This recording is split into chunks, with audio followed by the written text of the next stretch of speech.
well, I could spin. I took a lot of dancing, and so I'll just do like a pirouette, with your arms out to the side. He said, show me, and I did it, and he said, that's it. There were hours spent figuring out how to do the spin. When we finally worked out the stop camera action, the lab work that had to be done to make it all seamless, cameras that had to be tied down, the uniform outfit moving, the clothes going on and off, it was very expensive and very time-consuming. And while it worked wonderfully as a slow-motion striptease in its way, which was pretty daring in the 70s on television, it was so costly and so time-consuming that we weren't able to do it on the weekly basis.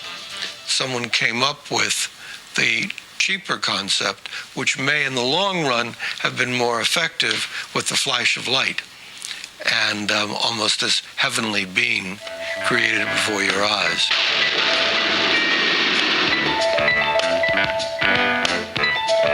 Some of the special effects within the television movie would have been a snap to do today.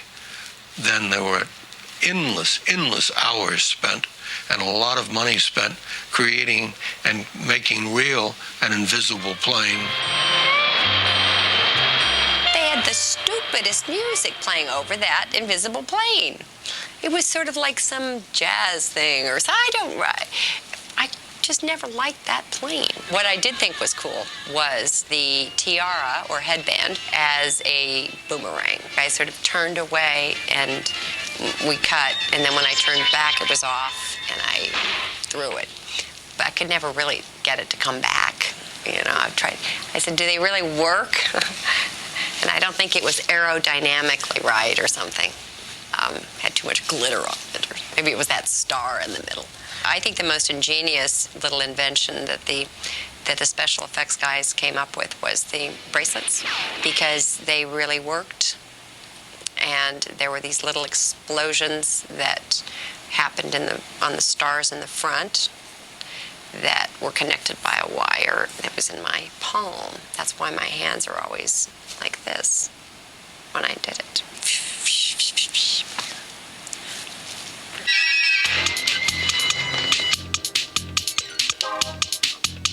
As far as the stunts go, I tried to do as many as they would let me do. And I worked for the stunt people. I learned how to drive a stunt car, and I was an honorary member of Stunts Unlimited. Almost all the fights I did, because they could get close. When I did things, they could get close and you could see that it was me, as opposed to distant with the back of the head and all of that stunt people do.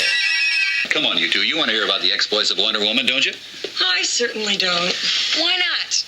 You might grow up to be just like her someday. Who knows? When I first read the show for Wonder Girl, to be honest with you, I think I was a little insecure. Oh my God, they want to have Wonder Girl too? Actors, what are you going to do? Anyway, there were a lot of screen tests done, and I did a lot of those screen tests with those girls. And Deborah was far and above the best one. What do American women wear to these Hollywood parties? Steve told me to wear something slinky. Slinky. What's slinky? It was always odd to know that, as I knew early on, that the woman who was appearing in all these other movies, who would become herself quite a famous actress, Deborah Winger, was Wonder Girl. It was a lot of fun to play the older sister. I never had a younger sister myself, so it was kind of cool to have her in the cast. Well, you were quite sure of yourself. Absolutely. If there's one thing Ashley Norma knows about, it's a woman's mind and money. We tried in the pilot of Wonder Woman to show the level of guest stars that we hoped to have by making an outrageous deal with Cloris Leachman. I named this island Paradise for an excellent reason. There are no men on it. Thus, it is free of their wars, their barbaric, masculine behavior. She brought with her a cachet that when she did it, You had to watch her and pay attention to her, and you believe this madness. In the first year, it was a very in thing to be guest starring on my show. Red Buttons being one of my favorites in the pilot.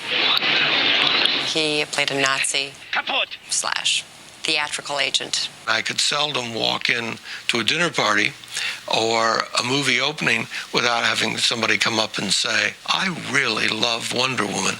Can you write me a heavy? We were very lucky with Charlie Fox, who composed the Wonder Woman theme and did the pilot for us. All the world's waiting for you. I thought nobody better than Charlie could capture the real wonderment of the show. I think it had heroism in it. I think it was very much in keeping with the comic book. In her satin tights, fighting for our rights in the old red, white, and blue. Graphics were a very important part of Wonder Woman. Instead of having a kind of narration, they would put little captions like you'd see in a comic book saying later that day or at the airport or something like that, so that it sort of created the mood of a comic book. Phil Norman, who did great movie titles and had worked for me with Charlie Fox on Love American Style. And Phil gave it a very distinctive, I think, very special look. Wonder Woman came along at a time in the 70s that was absolutely right.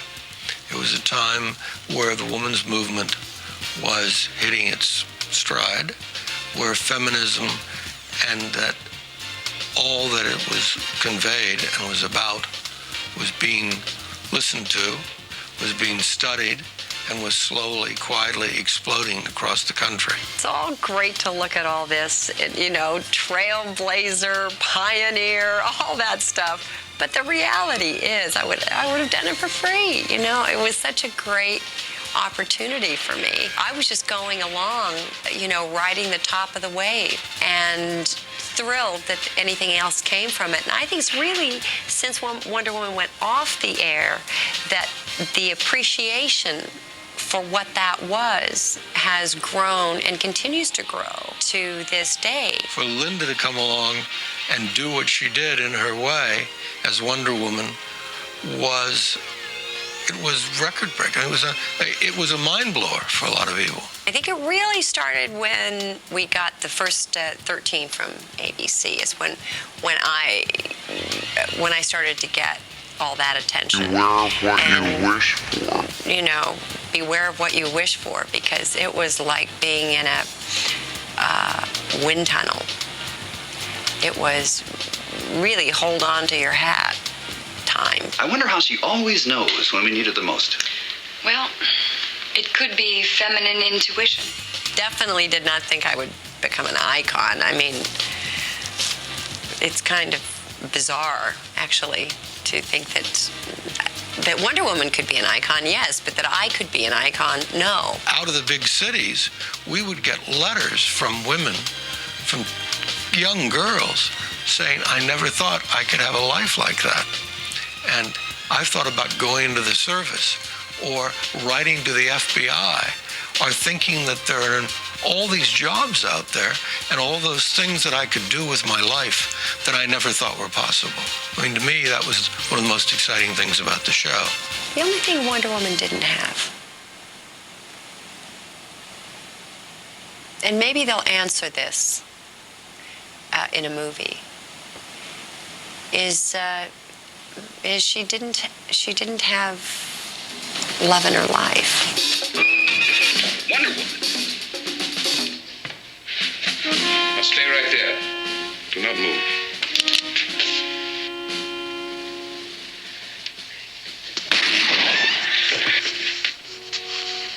She's been hit. Bremer, now stay where you are. You understand me? I understand you, Bremer. And I don't care anymore. Jim, don't!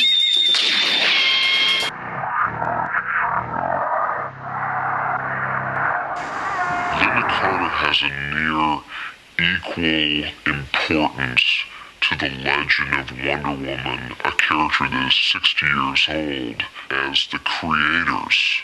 She personified it for the modern generation in a way that it'll never be forgotten. She embodied a superhero. Here's a character where they have a chance to do it in sort of our modern day, but they decided let's going to make it very true to the roots of the comic book, where this is a story that took this character. We needed a large woman, a statuesque woman, a buxom woman, and an angelic face. And beyond all that, we needed someone that could play it, could act and sustain a television movie and a series, hopefully, that would run for a long time. There's really only one Wonder Woman to anybody's eyes. I have to say Wonder Woman really shaped my life, and I really like her. I like Wonder Woman. I'd like to be Wonder Woman. You know, I got to play her, but I kind of like her as much as everybody else does, and I think she's an inspiration. And it was a blast. I'd like to be Wonder Woman.